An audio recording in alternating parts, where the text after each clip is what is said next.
we told you that we would be here today talking to our lab director, Jamie. In celebration of Women's History Month, we wanted to highlight one of our favorite women in this space and in our company, and it is Jamie Lundy. Let's knock on the door.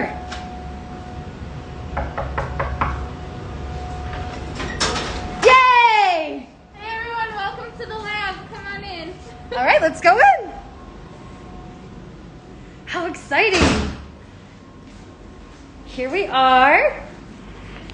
All right, so I wanted Jamie to share a little bit about who she is and why she's so amazing and unique. Part of it is her history with cannabis and her work to be a part of this team.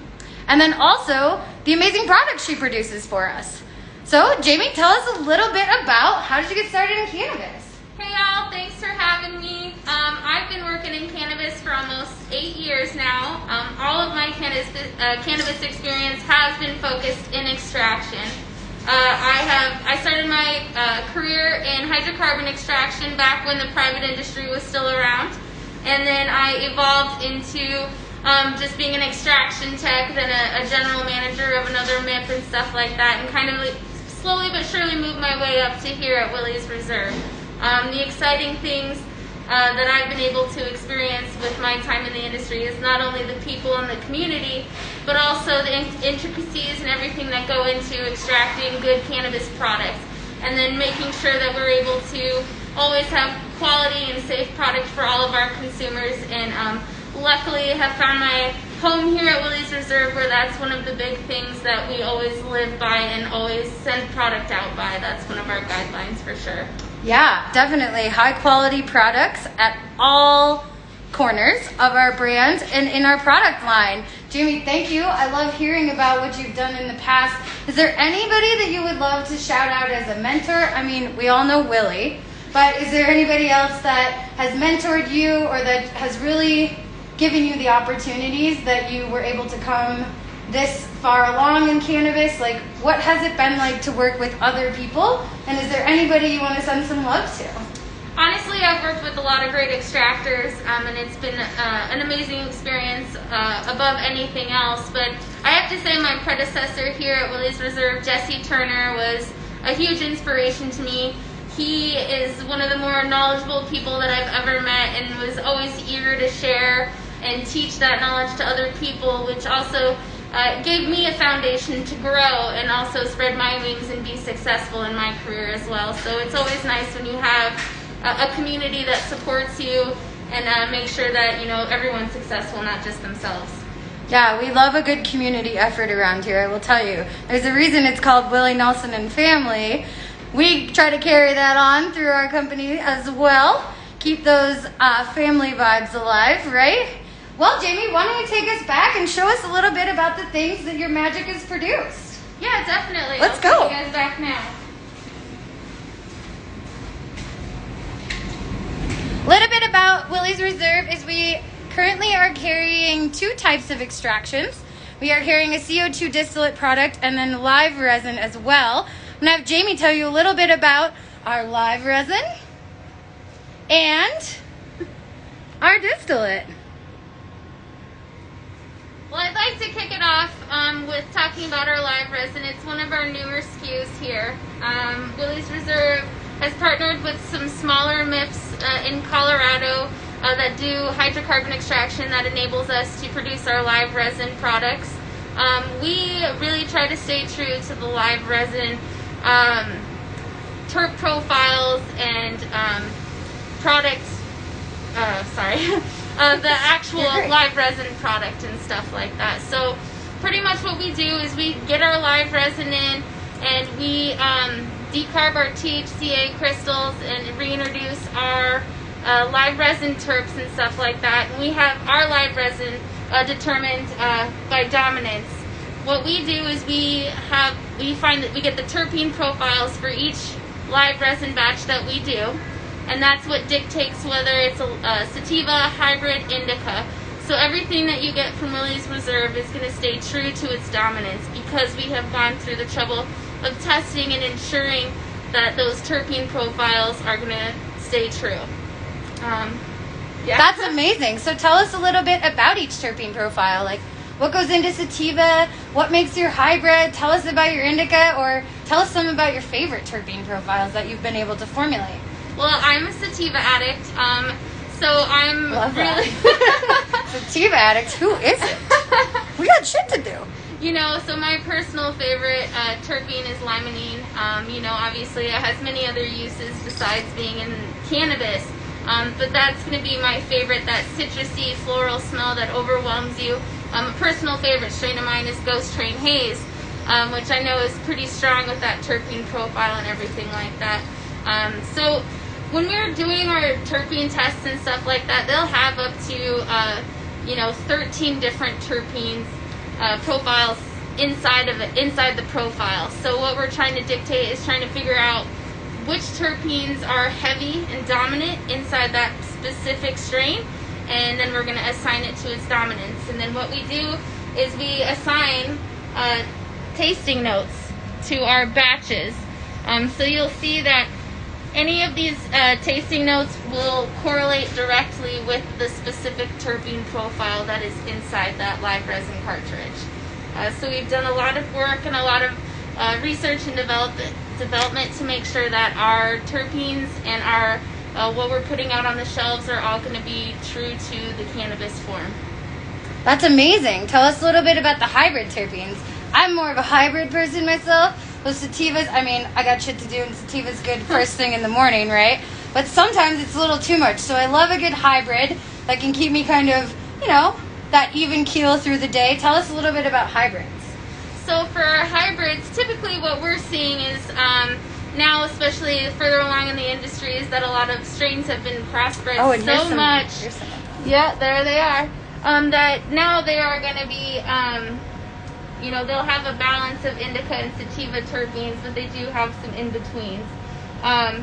But pretty much for us, a lot of it is we'll see highs on both ends. We'll see a lot of pinene, and then we'll see a lot of limonene, and we're going to kind of correlate those two together to create the hybrid profile that we typically have here. Great. So it gives me that uplift, but it doesn't make me sleepy. But it's also not going to be nearly as speedy as some of these like high limonene terpene profiles. Yep, you got it. Great. I love that. So tell us about my other favorite, indica. Here's some indica for you. You guys see that? Ooh. Tell us about those. So for those, you know, those are going to be our heavier terpene profiles. A lot of pinene, a lot of, oh my goodness, it's escaping me right now.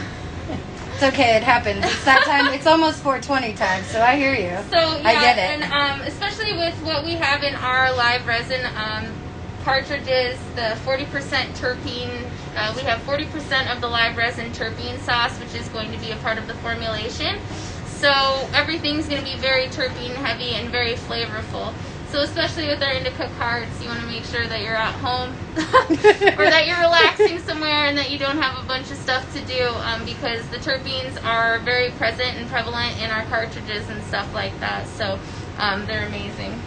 I love that. And you know, one thing that we always say out in the world, as I am with some of our cartridges and products, is that our live resin captures, there's nothing greater than the live experience, right? We know not only in music, but in cannabis as well. So tell us a little bit about how you source the live resin, because I know that's what people want to know, right? Like, how do we get that fresh frozen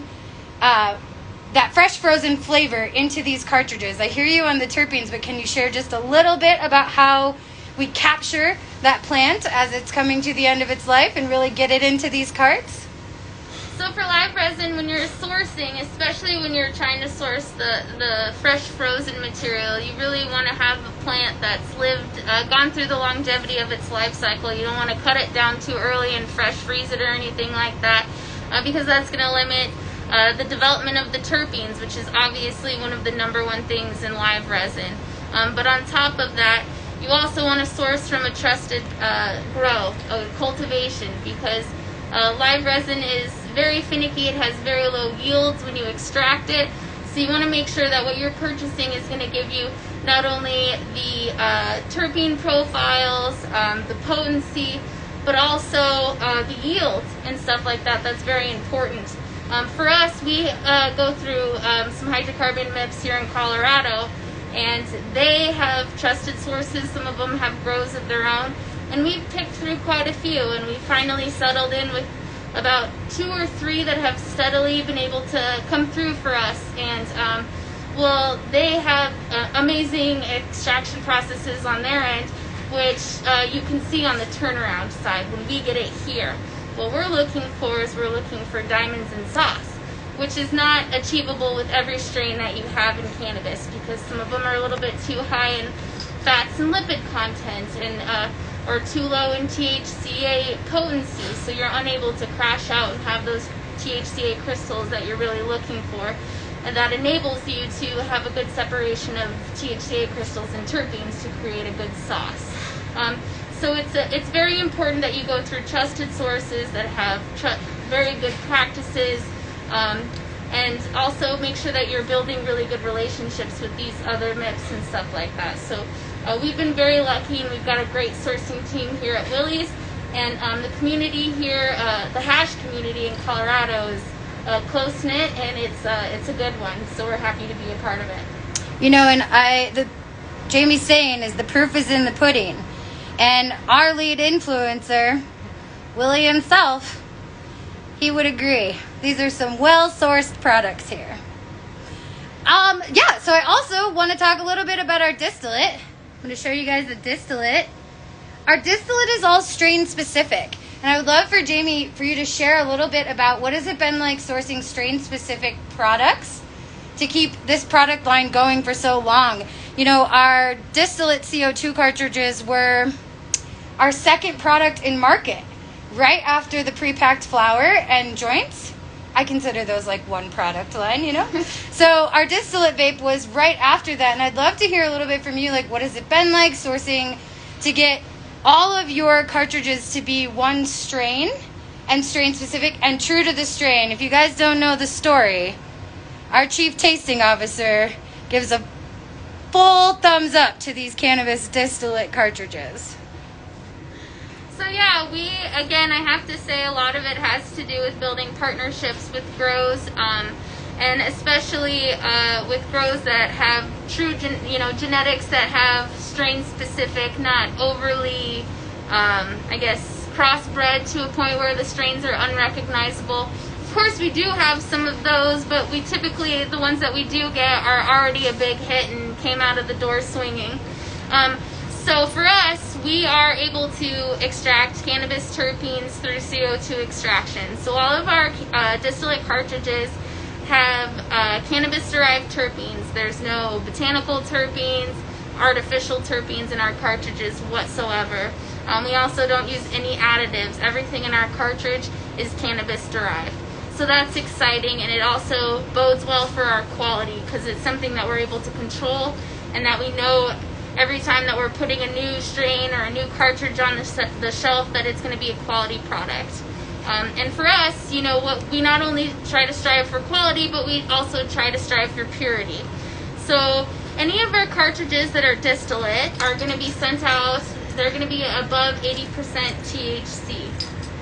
So that's a huge win for us. We've been able to hone in our distillation process, not only through short path, but white film distillation.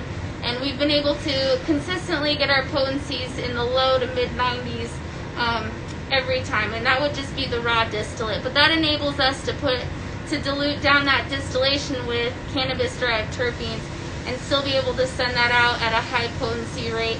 And they just get snatched off the shelves, so it bodes well for us. They do get snatched off the shelves. So you heard it. It's magical, this process, and it's fairly top secret. But I'm going to have Jamie now take us back to where all that magic is made. Let's go. Let's do it. Thank you. Yeah.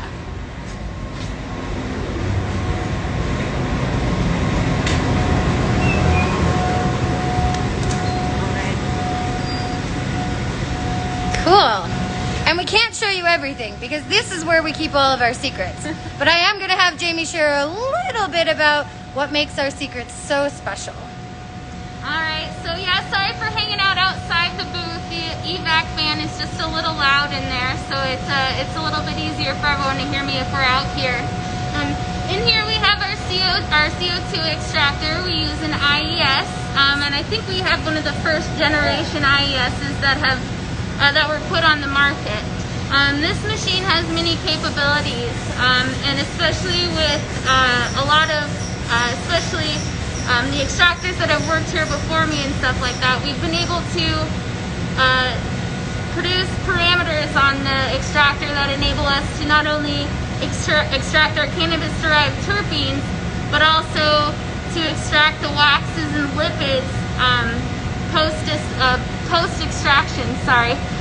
So what we're able to do is extract our terpenes and our waxes, and we don't have to winterize our cannabis oil, our cannabinoid oil, on the back half due to that. So that saves us a lot of time and a lot of messes, but it also ensures that we're not going to have residual ethanol in the end product or in the in-between product, so it just keeps the product cleaner throughout the entire process. So we're pretty lucky with that.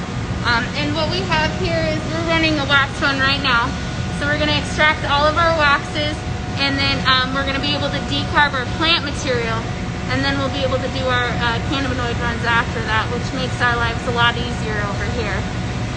Anything to keep it simple and keep the product on the shelf. You know, somebody just asked us, and I will look up the question because it was a good one.